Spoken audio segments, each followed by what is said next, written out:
ఇండియాలోనే #1 varicose veins hospital Avis vascular centre. నమస్తే అండి సురేష్ బాబు గారు. కీర్తి గారు నమస్కారం అండి. సో ద్వాదశ రాశుల్లో భాగంగా ఫైనల్గా మీన రాశి వారికి సెప్టెంబర్ 1 నుంచి 31 వరకు ఎలా ఉంటుంది, ఈ పితృపక్షాలు కానివ్వండి, గ్రహణం కానివ్వండి, దేవీ నవరాత్రులు కానీ వీరు ఎలా సద్వినియోగం చేసుకోవాలో తెలియజేస్తారా? సో మీనరాశి కనుక మనం చూసుకుంటే సెప్టెంబర్ మంత్ అంత అనుకూలంగా లేదని మనం చెప్పుకోవాలి. ఒకటి వీళ్ళకి హోల్ ఇయర్ అంతా బాగలేదు, ఎందుకంటే మనకి వీళ్ళకి ఏలినాటి శని పీక్ స్టేజ్ లో ఉంది బాగా.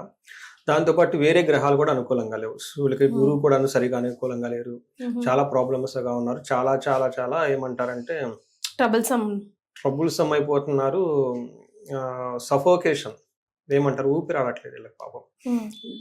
ఏదో ఒక ప్రాబ్లం, అది కూడా దీర్ఘకాలికమైన ప్రాబ్లం, హెల్త్ ప్రాబ్లమ్స్ అయ్యి ఉండొచ్చు, భార్యాభర్తల మధ్య గొడవలు అయ్యి ఉండొచ్చు, అప్పులు, ఓకే, నమ్మి వ్యాపారంలో స్టార్ట్ చేస్తే మోసాలు జరగటం, లేదంటే ఏదైనా బిజినెస్ స్టార్ట్ చేస్తే అందులో ఏమంటారు ప్రాఫిట్స్ రాకుండా ఉండటం, ఇవన్నీ జరుగుతూ ఉన్నాయి అనమాట. అందులోనివి ఈ ప్రాబ్లమ్స్ బాగా పీక్ స్టేజ్కి వెళ్ళిపోయారు. ఇది వీళ్ళకి 1 year వరకు సరిగా బాగలేదు కాబట్టి జాగ్రత్తగా ఉండాలి. అందులోనే గ్రహణం యొక్క ఇంపాక్ట్ అయితే వీళ్ళ మీద పడటం లేదండి, అది ఒకటి హ్యాపీ న్యూస్ అని మనం చెప్పుకోవాలి. తర్వాత రెండోది, గురువు కొంచెం వీళ్ళకి అనుకూలంగా ఉంటే ధన ప్రవాహం వచ్చే అవకాశం ఎక్కువగా ఉంది. బట్ వేరే విషయాల్లో కొంచెం కేర్ఫుల్ గా ఉండటం ఎంతైనా అవసరం. వీళ్ళకి బయటకి ఏ పని చేసినా కలిసి రాదు, అది సహజం. అందుకని ఇంటర్నల్ గా కనుక కూర్చొని ఈ వచ్చిన పండుగలు చక్కగా చేసుకుంటూ ఉంటే భక్తిగా శ్రద్ధగా ఆ యొక్క ప్రభావం చాలా వరకు తగ్గుతుంటుంది అనమాట. తగ్గేసి అంత ఇబ్బంది పడకుండా, అంటే శని ఇబ్బంది పెట్టకుండా ఎవరు ఉండరండి, ఇబ్బందులు పడాల్సిందే. ఇవి కొంతవరకు ఉపశమనం కలిగించేసి ముందుకెళ్ళే అవకాశం ఎక్కువగా ఉంటుంది. మనం ఈ మంత్ సెప్టెంబర్ కనుక చూసుకుంటే వీళ్ళకి పూర్వభాద్ర 4వ పాదం, ఉత్తరాభాద్ర 1, 2, 3, 4 పాదాలు, రేవతి 1, 2, 3, 4 పాదాలు అంతా మనకి మీనరాశిలో ఉంటారు. పేరు బలం కనుక మనం తీసుకుంటే వీళ్ళకి ది, దు, శం, ఝ, దా, దే, దో, చాచి అన్న లెటర్స్ అంతా కూడా ఇందులో ఉంటారు. మనకేమవుతుంటే 4 గ్రహాలు మారుతూ ఉన్నాయండి. ఒకటి 13వ తారీఖు కుజుడు మారుతూ ఉన్నారు. తర్వాత శుక్రుడు, బుధుడు వచ్చేప్పుడు 15వ తారీఖు, 17వ తారీఖున సూర్యుడు మారుతూ ఉన్నారు. ఇప్పుడు సెప్టెంబర్ మంత్. ఈ యొక్క గ్రహాల మార్పు కనుక చూసుకుంటే వీళ్ళకి మారిన ప్రతి గ్రహం అంత వాళ్ళకి అనుకూలంగా లేదు, ఎగనెస్ట్ గా ఉంది, ఇబ్బంది పెట్టే విధంగా ఉందని మీరు గమనించుకోవాలి. అందుకని చాలా జాగ్రత్తగా ఉండటం ఎంతైనా ముఖ్యం ఈ రాశి వాళ్ళు. ఫస్ట్ వీళ్ళకి ఎలా ఉంటుందంటే, ఏదైనా కనుక తీర్థయాత్రలు చేస్తే అందులో ఆటంకాలు ఉండే అవకాశం ఎక్కువగా ఉంటుంది. కానీ తీర్థయాత్రలు చేసే అవకాశం ఎక్కువ ఉంది వీళ్ళకి, కానీ అది అంత కంఫర్టబుల్ గా ఉండదు. రెండోది, మాస్ 8th house లో ఉండటం తోటి కొంచెము డేంజరస్, ఓకే, ప్రమాదకరమైన పరిస్థితులు వీళ్ళకి చుట్టూ ఉండే అవకాశం ఎక్కువగా ఉంటుంది. జాగ్రత్తగా ఉండాలి. 8వ ఇంట్లో బుధుడు ఉండటం వల్ల విరోధం, ఊరుకురుకున గొడవలు అయ్యి అవకాశం కూడా. ఏదైనా పని చేద్దామంటే ఎనికి లాగేవాళ్ళు, ఎదురుకు అడ్డంకాలు చెప్పేవాళ్ళు, ఇబ్బందులు పెట్టేవాళ్ళు ఎక్కువ ఉంటూ ఉంటారు. శుక్రుడు 6వ ఇంట్లో ఉండటం తోటి అప్పటిదాకా వీళ్ళకి అంతా అనుకూలంగా ఉన్న పరిస్థితులకు అంతా రివర్స్ అయిపోయేసి వీళ్ళని నిలబెట్టే అవకాశం ఎక్కువగా ఉంటుంది. ఇది కొంచెం జాగ్రత్తగా ఉండాలి. అంటే మనం ఎటు చూసిన ఇబ్బందికరమైన పరిస్థితులే ఉంది, కొంచెం జాగ్రత్తగా ఉండటం ఎంతైనా అవసరం. వీళ్ళు ఇబ్బందులు అయితే ఉన్నాయి, కానీ ఏదో ఒక విధంగా ముందుకైతే వెళ్తారు. అలా బాధ మరీ టూ మచ్ నెగిటివ్ గా కూడా ఆలోచించుకోకూడదు. శని ఎప్పుడు కట్ చేయడండి, ఇబ్బంది పెడతాడు, గిచ్చుతాడు, పోగొట్టుకోడు అనమాట మనిషిని, గిచ్చుతాడు అంతే. వీళ్ళకి ఏమవుతుందంటే 7వ ఇంట్లో సూర్యుడు ఉండటం తోటి సామంత జన విద్వేష ధారాపీడ సుతామయం ఉత్సాహ భంగకారిణి గోచారస్తే సప్తమే రఘు అని మనం చెప్తూ ఉంటారు. అంటే వీళ్ళ కింద పని చేస్తున్న వాళ్ళు వీళ్ళ మాట వినరు. అది ఆఫీస్లో అయితే, బిజినెస్ లో అయితేనేవ్వండి, మేనేజర్లు అనుకోండి, వీళ్ళ టీం చెప్పిన మాట వినరు, క్రాస్ రిపోర్టింగ్ చేసేస్తుంటారు, వీళ్ళని జంప్ చేసి పై మేనేజర్లకు రిపోర్ట్ చేసేస్తూ ఉంటారు. పొలిటీషియన్ అనుకోండి, డమాలి, వీళ్ళ మాట అసలు ఎవరు పట్టించుకోరు, డైరెక్ట్ గా పై అదాగా వెళ్ళిపోతూ ఉంటారు, మరి వీళ్ళ మీద నిందలు వేసేస్తూ ఉంటారు.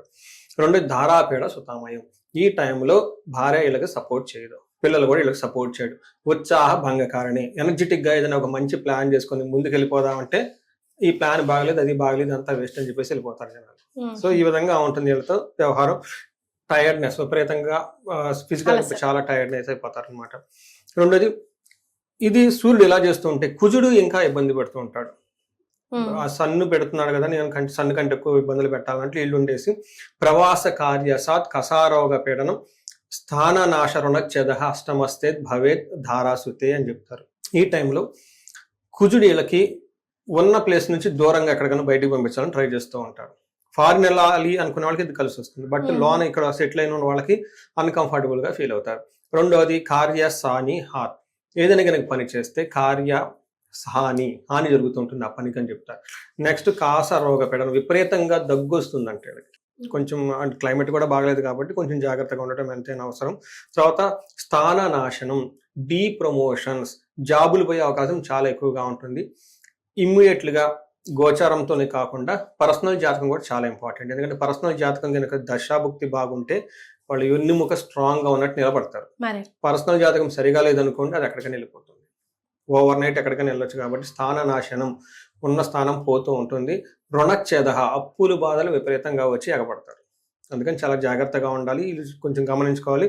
బట్ ఓవరాల్గా చూసుకుంటే ధన ప్రవాహం ఉంటుంది, సక్సెస్ అవుతారు, ముందుకు వెళ్తారు ఆగిపోకుండా. తర్వాత 6వ ఇంట్లో శుక్రుడు ఉండటం, అగైన్ ఇది మంచి పొజిషన్ కాదండి.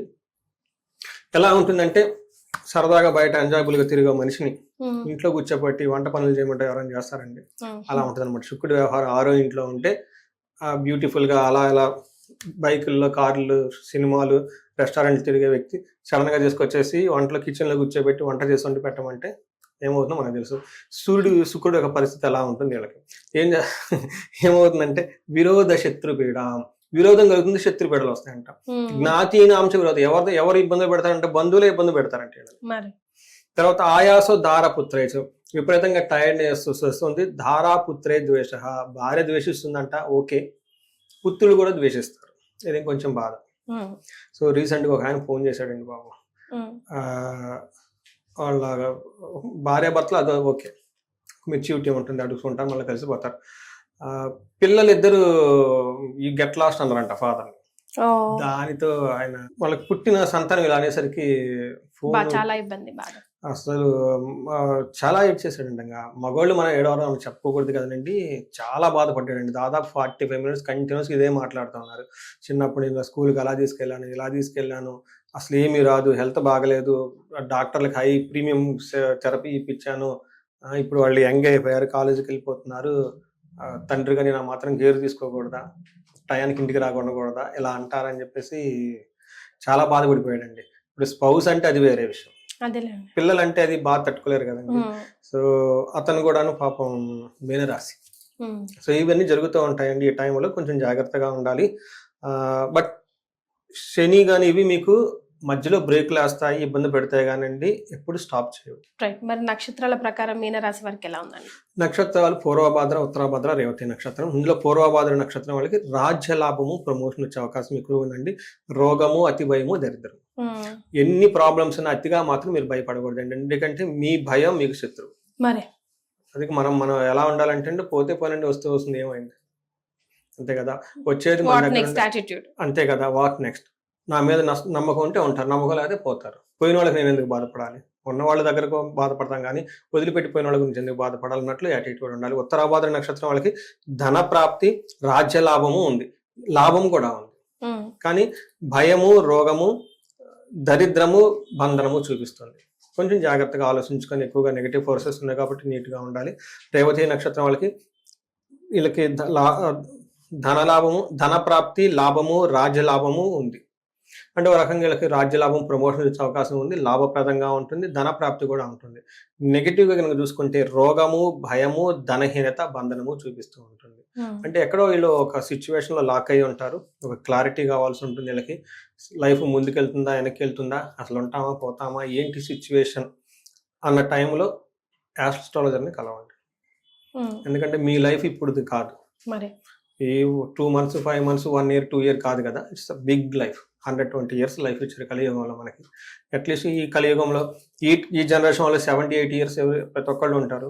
మిడ్ లైఫ్లో ఎవరో ఉండి 30 years, 40 years ఉండి 50 years కొన్న వాళ్ళకి ఇంకా 20 years హెడ్ ఉంటుంది. కాబట్టి ఒకసారి మీకు ఏ దశ నడుస్తుంది, ఏ భుక్తి నడుస్తుంది, అసలు ఎలా ఉంది, ఏంటి అనేది ఇది మీరు ఆస్ట్రాలజర్ని కలిసి ఇండివిజువల్గా రెమెడీస్ తీసుకోవాల్సిన టైం. సో సామూహికంగా రెమెడీస్ లేవంటారా వీళ్ళకి, ఏదైనా అప్పటి వరకే సజెస్ట్ చేయడానికి?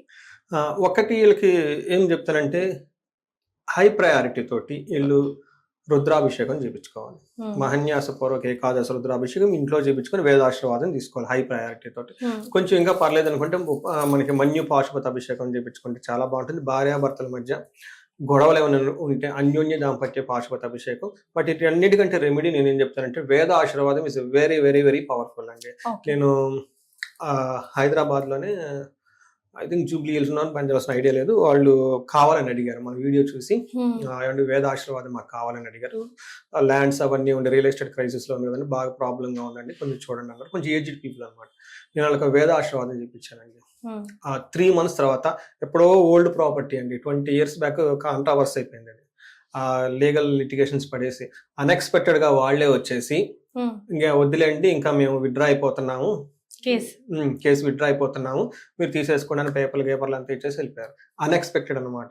ఏమవుతుందంటే మనకు తెలియదండి, వేద ఆశీర్వాదం తీసుకుంటే ఆ మంత్రం ఎక్కడ ఇటు నుంచి వెళ్ళిపోయి ఎక్కడ రక్షిస్తే మనకు తెలియదు కదండి. మనకి లిమిటెడ్ సెన్సెస్, లిమిటెడ్ ఫీలింగ్స్ ఉంటాయి కదండి. ఇది వేద ఆశీర్వాదం చాలా పవర్ఫుల్ ఈ రాశి వాళ్ళకి. ఎందుకంటే ఏలినాటి శని నడుస్తుంది కాబట్టి మహాన్యాసంతో రుద్రాభిషేకం ఎక్కువ సార్లు చేయించుకోండి, మన్యు పాశుపత అభిషేకం చేయించుకోండి. వీటితో పాటు వేద ఆశీర్వాదం ఫ్యామిలీ మొత్తం కలిసి కూర్చొని తీసుకుంటే ఇంకా సూపర్ ఉంటుంది. రైట్. సో ద్వాదశ రాశుల్లో భాగంగా మీన రాశి వారితో పాటుగా మిగతా రాశుల వారికి కూడా ఎలా ఉంటుందో తెలియజేశారు అండ్ చక్కటి రెమెడీస్ సూచించారు. ధన్యవాదాలు. ధన్యవాదాలు.